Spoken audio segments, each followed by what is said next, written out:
Assalamualaikum warahmatullahi wabarakatuh. Perkenalkan, nama saya Rahman Al-Hadi, NIM 201010204058. Dosen pembimbing Hendra Ladirman SSI MPD. Baiklah, pada kali ini saya akan menjelaskan tentang azas dan konsep mengenai materi dan energi.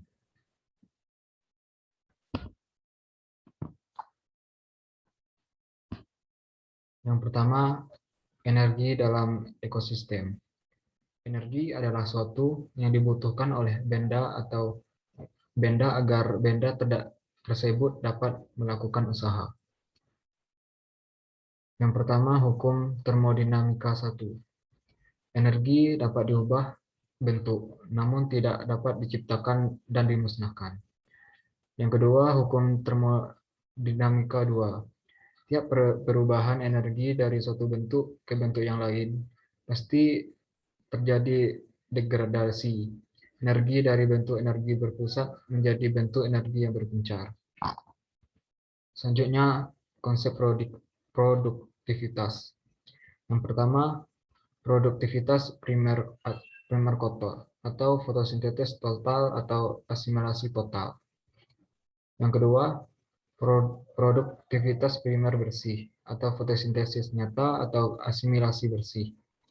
Yang ketiga, produktivitas sekunder, kecepatan penyimpanan energi potensial pada tingkat topik konsumen, topik dan pengurai. Yang ketiga, asimilasi. Selanjutnya, produsen. Produsen memanfaatkan energi matahari untuk menghasilkan makanan melalui fotosintesis. Energi matahari dijadikan energi kimia. Selanjutnya, konsumen menggunakan energi kimia tersebut mengalir di dalam ekosistem melalui berbagai tingkatan konsumen dalam rantai makanan, yakni konsumen primer, sekunder, dan tersier. Energi kimia dalam tingkatan konsumen digunakan untuk kegiatan makhluk hidup seperti bergerak, tumbuh, dan berkembang biak. Selanjutnya, rantai makanan.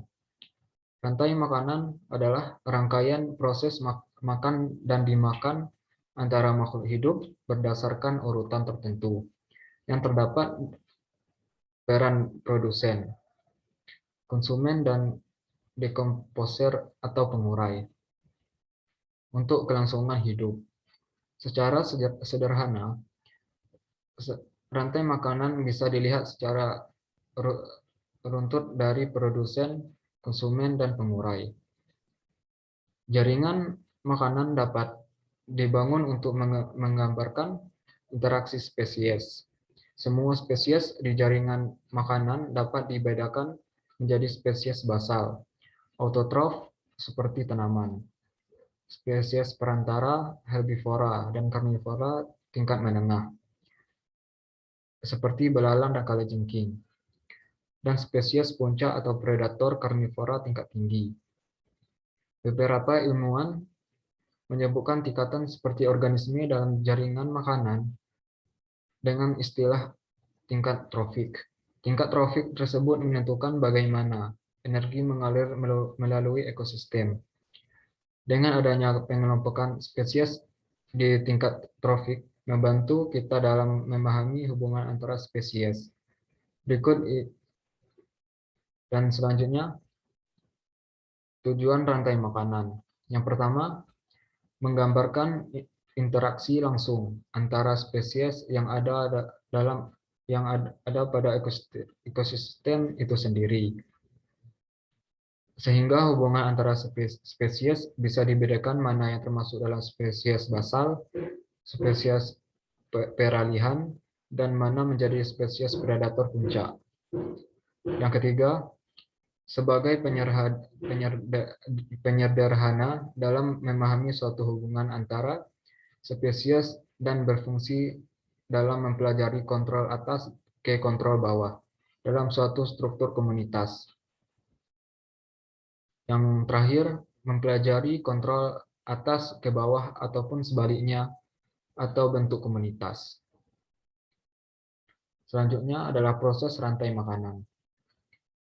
Proses makan-dimakan dalam rantai makanan terjadi terus-menerus dengan peran masing-masing seperti produsen, konsumen, dan pengurai atau dekompresor.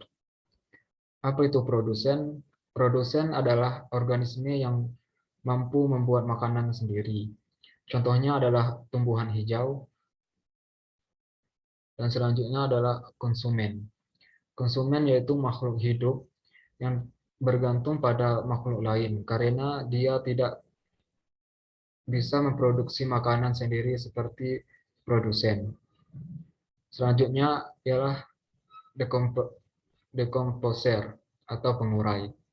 Pengurai adalah organisme terakhir dalam rantai makanan. Karena pengurai merupakan organisme yang mampu mengubah zat organik menjadi anorganik. Selanjutnya, ini adalah contoh dari rantai makanan di darat. Yang pertama ialah padi. Padi yaitu sebagai produsen, penghasil makanan untuk organisme lain. Padi menghasilkan biji beras. Dan selanjutnya ialah tikus. Tikus yaitu sebagai konsumen primer. Karena tikus merupakan hewan yang memakan tumbuhan atau yang disebut dengan herbivora. Dan selanjutnya ular. Ular adalah konsumen sekunder karena ular merupakan pemakan hewan lainnya atau sering disebut dengan karnivora. Yang selanjutnya yaitu konsumen puncak, yaitu elang. Elang memakan ular untuk kelangsungan hidupnya. Setelah elang mati, bangkai elang akan diurai oleh pengurai. Peran mengurai elang agar zat-zat dan nutrisinya akan diserap kembali oleh tanah dan dapat diserap oleh tumbuhan untuk proses fotosintesis. Selanjutnya adalah piramida ekologi. Piramida ekologi adalah suatu diagram piramida yang dapat menggambarkan hubungan antara tingkat trofik dan tingkat trofik lainnya secara kuantitatif pada suatu ekosistem. Piramida ekologi terbagi menjadi 3, yaitu yang pertama piramida energi. Piramida energi adalah piramida yang menggambarkan hilangnya energi pada saat perpindahan energi makanan di setiap tingkat trofik dalam suatu ekosistem. Pada piramida energi, tidak hanya jumlah total energi yang digunakan organisme pada setiap taraf trofik rantai makanan, tetapi juga menyangkut peranan sebagai organisme di transfer energi. Yang kedua yaitu piramida biomasa. Piramida biomasa yaitu suatu piramida yang menggambarkan berkurangnya transfer energi pada setiap tingkat trofik di dalam suatu ekosistem. Pada piramida biomasa, setiap tingkat trofik menunjukkan berat carrying dari seluruh organisme di tingkat trofik yang dinyatakan dalam gram per mili kuadrat. Selanjutnya, piramida jumlah. Piramida jumlah adalah suatu piramida yang menggambarkan jumlah individu pada setiap tingkat trofik dalam suatu ekosistem. Piramida jumlah umumnya bentuknya menyempit ke atas. Organisme piramida jumlah mulai tingkat trofik terendah sampai puncak adalah sama seperti piramida jumlah mulai piramida lainnya. Itulah sekian dari saya. Jika terdapat kekurangan, saya mohon maaf. Saya ucapkan terima kasih. Wassalamualaikum warahmatullahi wabarakatuh.